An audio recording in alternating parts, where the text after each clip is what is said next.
Part டூன்னா மற்ற மாதிரி தமிழ் சினிமாவில் வருமே மொக்க படத்தில் பார்ட் டூ அப்படி கிடையாது. பாகுபலி பார்ட் டூ பார்த்துருக்கீங்களா? அப்பேற்பட்ட பார்ட் டூ தான் நான் சொன்னேன் அப்படின்ற மாதிரி ஒருத்தர் பேசியிருக்காரு. யார் அவர்? எதை பாகுபலி பார்ட் டூ லெவலுக்கு கம்பேர் பண்ணுறாரு பார்த்துருவோம் வாங்க.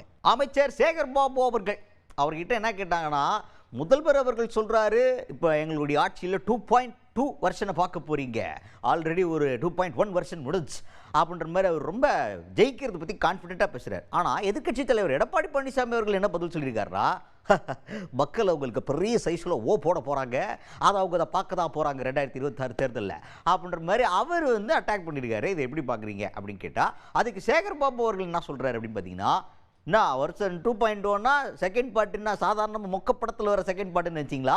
பாகுபலி பார்ட் 2 பார்த்துருக்கீங்களா? எவ்வளோ பிரசித்தி பெற்ற ஒரு படம், அந்த மாதிரி பார்ட் 2 எங்களுது. அது மட்டும் இல்லை, என்ன ஒரு சூழலாக இருந்தாலும் நம்மளுடைய தன்மானத்தையும் தமிழர்களுடைய உரிமைகளையும் விட்டு கொடுக்க மாட்டேன் அப்படின்னு அடம்பிடிச்சு நிற்கிற ஒரு மாபெரும் தலைவர் பின்னாடி போகிறத நினச்சி நாங்களாம் பெருமைப்படுறோம் அப்படின்ற லெவலுக்கு காலரை தூக்கி விடாத குறையா பெருமையாக பேசியிருக்கார். எங்கள் முதல்வரை பொறுத்தளவில் பார்ட் 2 பாகுபலி போன்றவர்கள் ஒரு சில உதாரணங்கள் நீங்கள் சொல்லிக் கொண்டிருக்கிறீர்கள்.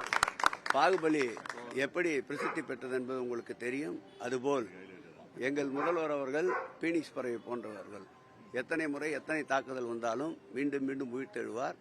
திடமான ஒரு முதல்வர், இரும்பு உள்ளம் கொண்டவர், எதற்கும் அஞ்சாதவர், மாநிலத்தின் உரிமையை கனவிலும் கூட மரணத்தின் விளிம்பே என்றாலும் விட்டுக் கொடுக்காத ஒரு முதல்வர், ஒன்றியத்திற்கே வழிகாட்டுகின்ற ஒரு முதல்வராக இருக்கின்றார். அவர் தலைமையிலே பயணிப்பதையே நாங்கள் பெருமையாக கருதுகிறோம்.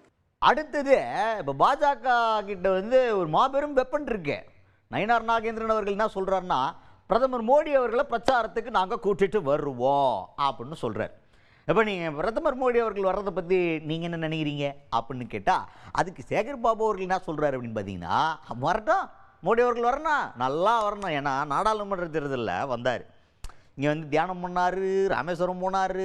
போனதுக்கப்புறம் என்னாச்சு, எங்களுக்கு ஓட் % இன்க்ரீஸ் ஆச்சு. ஒவ்வொரு தடவை அவர் வந்துட்டு போனாலும் குறைஞ்சது ஒரு 3% வாக்காவது திமுகவுக்கு அதிகமாக வருது. அதனால அவர் கண்டிப்பாக வரணும் அப்படின்னு இவரே அடம் பிடிக்கிறார். பாஜக காரங்க அடம் பிடிக்கிறாங்களோ இல்லையோ, சேகர் பாபு அண்ணன் பயங்கரமாக அடம் பிடிக்கிறார். நாடாளுமன்ற தேர்தலில் கன்னியாகுமரியில் உட்காந்து தியானம் பண்ணார், ராமேஸ்வரத்துக்கு தியானம் பண்ணார். அவர் ஒவ்வொரு முறை வருகையும் திராவிட முன்னேற்ற கழகத்திற்கு குறைந்தபட்சம் 3% வாக்குகளாவது உயர்வை தரும். ஆகவே அவர் வரட்டும், வருகை என்று நாங்களும் அவரை வரவேற்கிறோம்.